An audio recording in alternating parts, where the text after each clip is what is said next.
When it comes to, you know, the worlds, the music worlds, I don't really distinguish this is that, this is that. I mean, I look at it as, you know, harmony and rhythm from Africa, you know? That's the way I see it, you know, music that, you know, it's a spirituality, and if I'm cool with that, I'm down to do it. If I'm not, then I just won't do it. So whether it be jazz, hip hop, R&B, country, doesn't matter. If it's swagged out and I like it, I'm gonna do it. And I've been fortunate to work with, you know, some of the world's best. So, you know, I'm cool.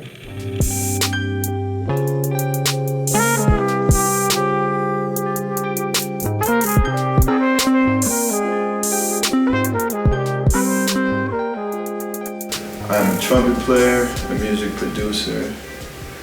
I'm from St. Louis, Missouri, actually Ferguson. I'm a professional musician. I've been doing professional music since 1999. I got in a game. Well, I thought I was going to move to New York and be like a super jazz musician. Because Wynton Marsalis was my mentor and, you know, person who kind of groomed me to come to New York and stuff like that. But that changed quick because my first professional gig was working with Common. So the Like Water for Chocolate record, I toured with that. So that pretty much changed my career as to how I looked at music. Before I was like a jazz, I won't say that word, I was a jazz enthusiast. And, you know, everything else was secondary until I got there.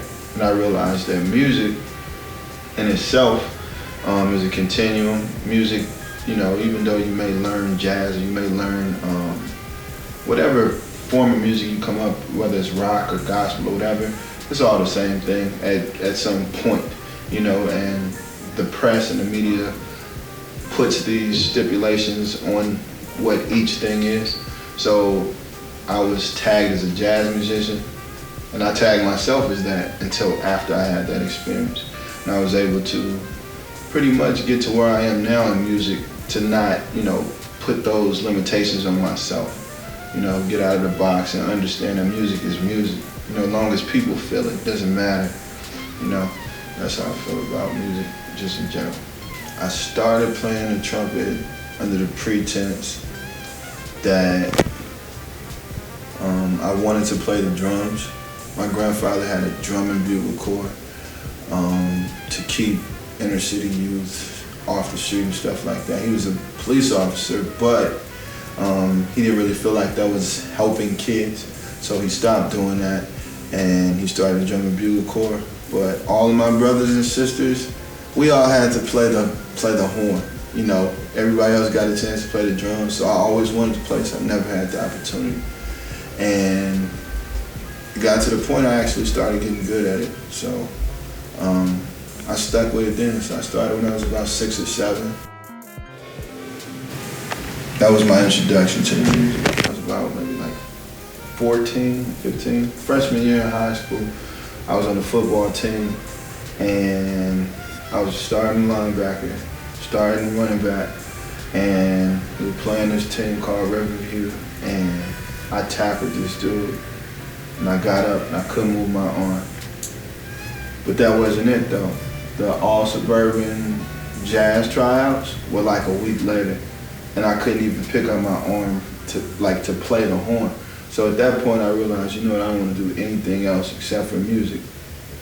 And that was like, I said, forget everything else, and I really focused, and I never played football again after that. But that was the time that I was like, I really want to do this shit.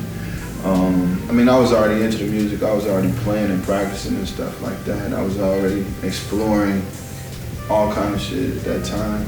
You know, practicing 8 hours a day, and everybody else was going out hanging out and stuff like that. I was focused, and nobody ever told me that that's what I needed to do. I always felt that, you know, I love it. I'd be sitting out on my porch, you know, practicing all day. The mailman would come past, all the neighbors would come past, you know.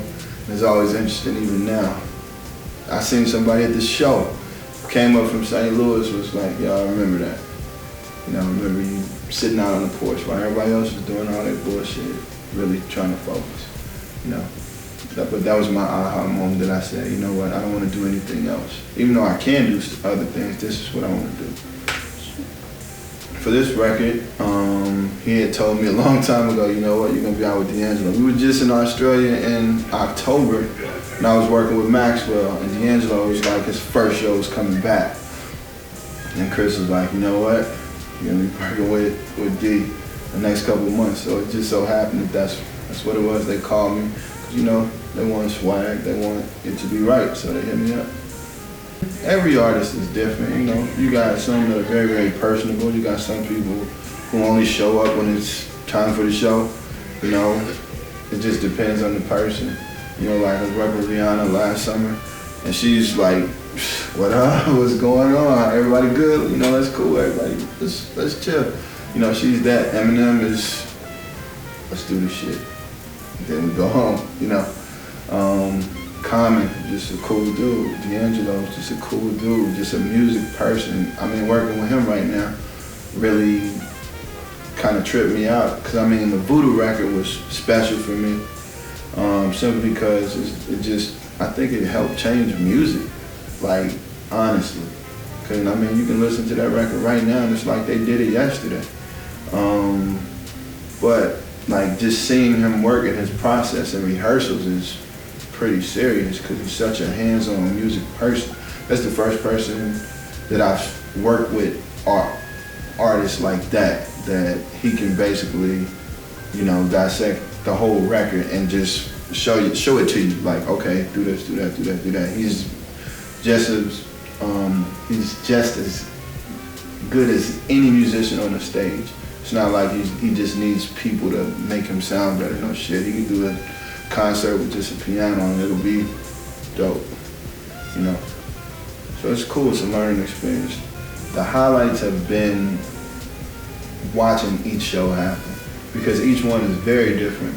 There's not like a lot of tracks in the background that are consistently the same every day. Some tours, you know, there's a lot of production, a lot of pre-production that's happening, you know, sonically. But this, it's like a jazz gig almost. It's like playing Cherokee every day. You know what I'm saying? No matter what you do, it's going to be different.